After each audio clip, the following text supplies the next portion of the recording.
just by way of introduction, I know I've met all of you, but I don't know if you've all met Kevin. Kevin Mutter with our office.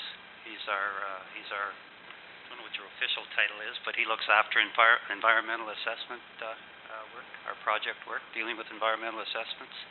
Actually, he's been doing environmental assessment studies for since the 1980s. So he's the fellow that's taken this project through the environmental assessment process, and that's what he's going to talk about here. And I think the intent, have you got it set up?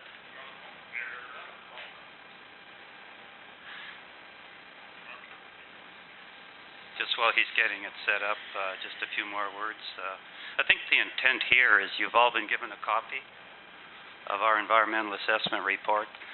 We don't want to kind of go through that page by page kind of thing. A lot of that text is self-explanatory, you know, for those that are interested and have read the material. We just want a key focus on kind of the main issues.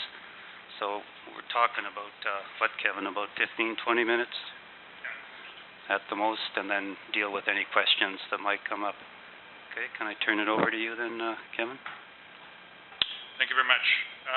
So I have a fair number of slides, and I can appreciate how long you've been here and what kind of agenda you got going forward. So I will probably go through some of the slides fairly quickly.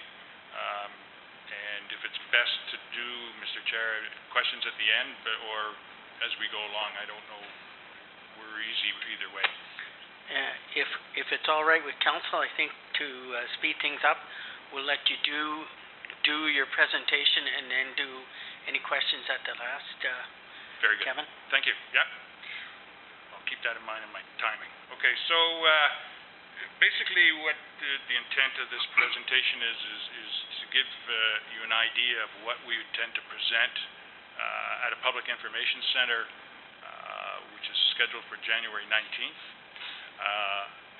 In this room? Downstairs in the community hall. So, and also, it basically is an overview of the report and the analysis and the reporting that we've done to date, which will be circulated out to agencies. So, I've set up the PowerPoint presentation just sort of similar to the chapters into the report. So I'll quickly go over what the project approach is. I'm not sure if anybody understands what a municipal class EA is or how it evolved. I won't get into the details, but basically it's something that has been around, as Joe indicated, since about 1987. It's a means, a way for municipalities to meet the requirements of the Environmental Assessment Act for various types of projects. So we're going to go through all the boxes, but basically there's 5 phases, as you can see, to this process. And each of the boxes are tasks that are given to the design team, the planning and design team, to address in order to meet the requirements of the Environmental Assessment Act. So phase 1 and 2, phase 1 is identification of the problem, and phase 2 is a review of some of the alternative solutions. And that's really where we are right now in the evaluation of these alternatives. We have done the analysis. We've selected a recommended solution, not a final design, but the general concept of what we feel is appropriate for the plant. And those yellow boxes are actually mandatory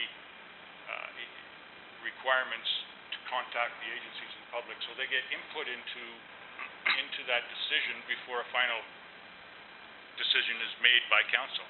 And if I can just add something here, that those tasks that are within the blue frame, you've seen this slide before, but those tasks within the blue frame on the left-hand upper corner, if you like, that's what we've done. Right. In terms of that overall process today. So, just to give it, as Joe mentioned, my main task in this, I'm not an engineer, I don't know anything about how the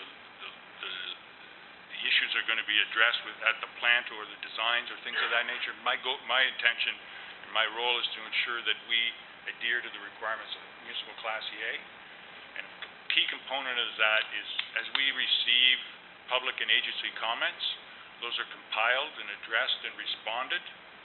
So we have to manage the communications in that manner and have a good record of it so that when we turn it over to Joe and all his engineering design cronies, those issues are not forgotten, not put under the rug. And so that's really my goal. So formally a notice was put out in November 2nd. As I mentioned, the PI public information meeting is coming up in the next couple of weeks. We hope to respond to various comments, and if there's anything of any major concerns, we will respond directly to those agencies or members of our interest groups, and hope to finalize the report by the end of the next month. Then, as we come into spring, we're going to do a much more detailed inventory of some things, and I'll get into that. Evaluate, and then we get into the nitty-gritty. The engineers take over, and it's the nuts and bolts of plant and some of those things. Look at those designs. Again, the public has an opportunity. We're suggesting the fall of this year to review that, and then a fairly large report is prepared.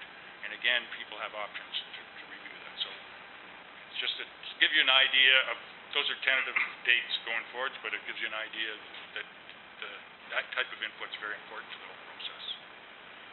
So what is the problem? Well, we looked at a number of things. We looked at the existing condition of the plant, the wastewater treatment plant, WWTP for short. We looked at population and projected what the future plant or sewage flows will be.